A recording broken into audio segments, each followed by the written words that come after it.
Yo, what's up, everybody? So, this week I am going to be covering one of my favorite pieces of all time. It's called Our Prayer by Brian Wilson and the Beach Boys, and it's the first track of this album, Smile. It's basically a vocal chorale on the album. It's a series of ahs and oohs, and then some ums, and then just these cascading, just like lovely stepwise harmonic choral movements that just relax me so much. I remember when I got the album, I put it in my Walkman at night, and I put the track on, and before it was done, I would be asleep. The rest of the album would play on while I was asleep, and that became, my go-to sleep trigger, essentially.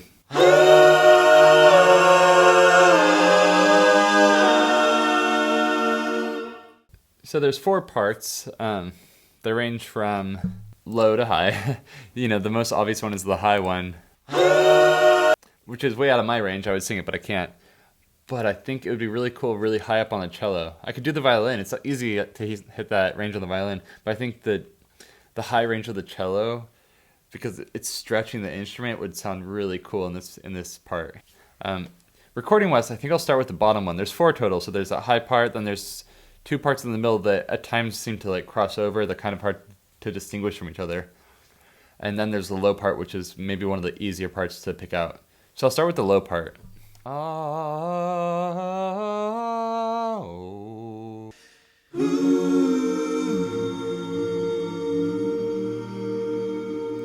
Yes. Since this piece doesn't have a consistent tempo, what I'm going to have to do is conduct along with the recording. But I'm going to take a video of myself conducting and then play along to that when I'm recording.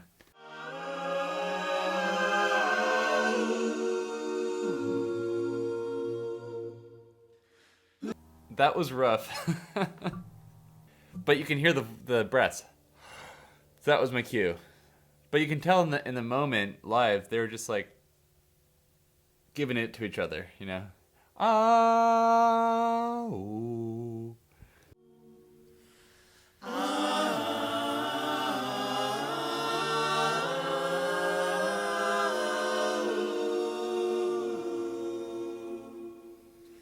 The high notes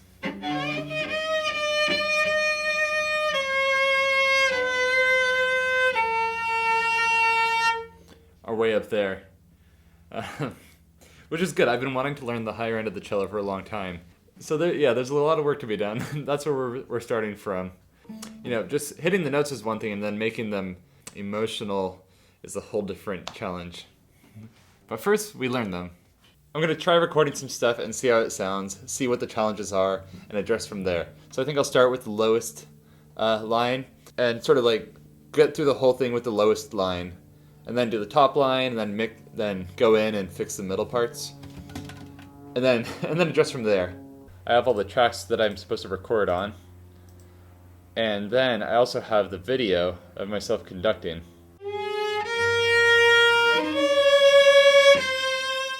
Wow, this is hard. I should have practiced it more because it's out of tune. But hell, we're just marking things out right now, and I'll overdub them again later.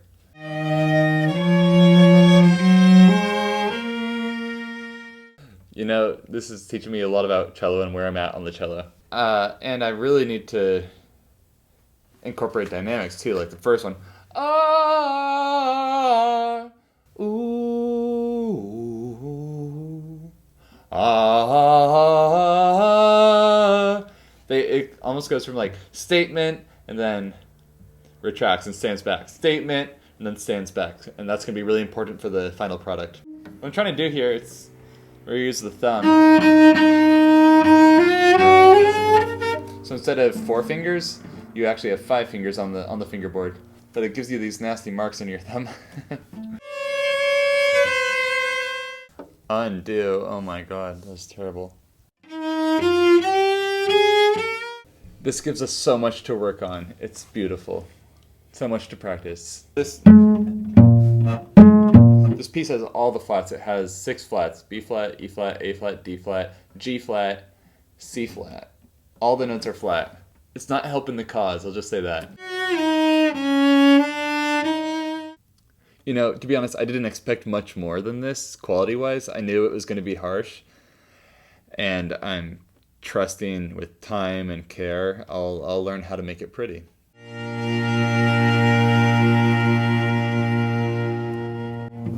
Man, I'm getting tinges of the beauty that it's going to be just because these notes are so well selected. They're strange, but they're well selected. Okay, so I'm going to do a quick and dirty look through the panning that I did over here. So bass, tenor, altos, and sopranos are going to go like in the middle. Maybe just like a spread out a tiny bit, but we want those to be like in front of your forehead. So here's with everything.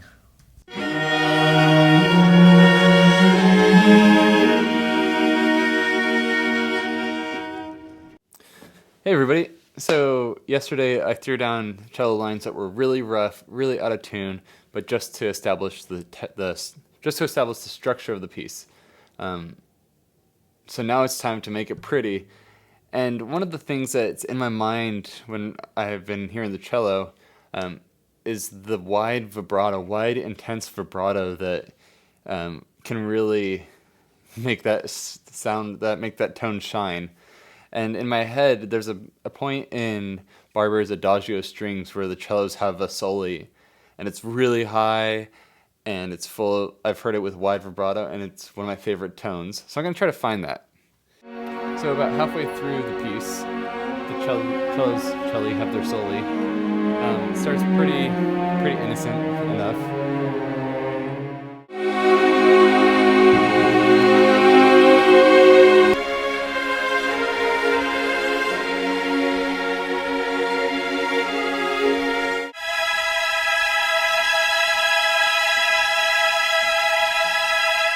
That right there, those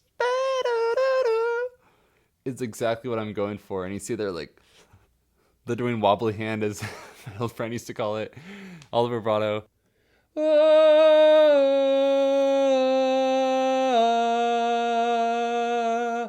It's gonna keep me honest.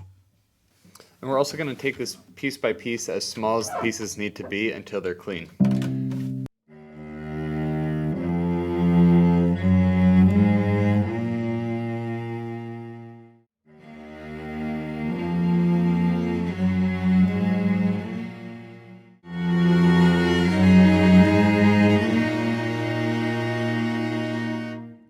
If I was really good at this, I could just be like, layer, layer, layer, layer, layer, boom, clean. But I'm not very good at this, so I have to do it over and over and over. I'm curious we'll see at the end how many takes I took. All right, we're back. I got down all the lines for that literally first phrase.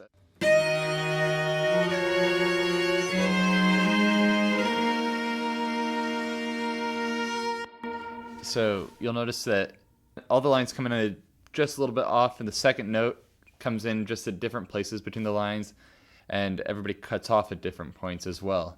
So I'm going to go in and shift things around, do some magic. Also, super important, worth noting, I added pitch correction, and it sounds great.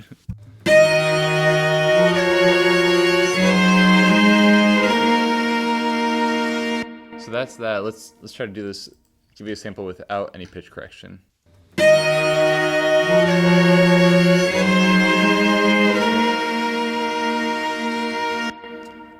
The second note is way out of tune, and then da da da it was totally out. It kind of goes toward my overall project here. I'm going for production, not performance. So if I'm able to make it sound good using whatever I have, I'm going to do it.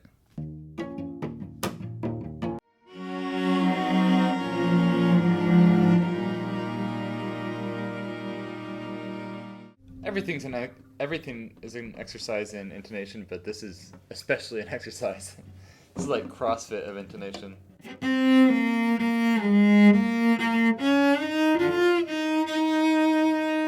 And all of my tapes on here have worn off, which is good. It means that I'm playing, and I figured by the time they wear off, I would be, ready to move on, and I guess I am, but there's still some transition to be working on. With intonation and finger placement, if you can hear the note in your head, there's some sort of magic that happens where you're more likely to hit the right note. If you just sort of rely on your fingers, you tend to be out of tune more. But if you can hear the note, somehow, maybe it makes you forget. I think when you hear the note, it makes you stop thinking about your fingers for a minute, and it lets them do the work. It lets them do the guessing, because the fingers kind of know where to go after a while. They have the sixth sense, or the five senses of the fingers. So if you can just hear the note, eventually you'll train to the sensitivity of the fingers. It's kind of hard to explain.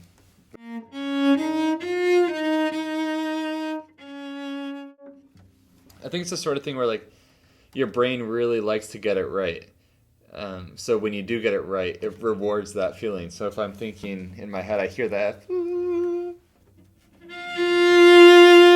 and I get it, my brain's like, yes, and it's like a little dopamine reward.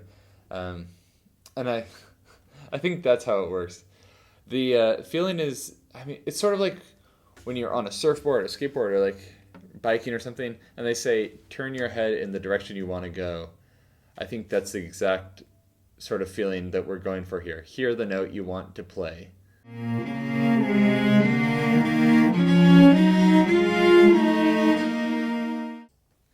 Okay, I'm about to record the last cello take after doing every single part over and over again. You know, getting them as close as I could to get them in tune. The very last piece that I have to record is a single note, and I have to get it nice and soft and consistent. And then it's just mixing, lining things up, but I'm proud of myself because it took a long time to redo every single line. Here goes.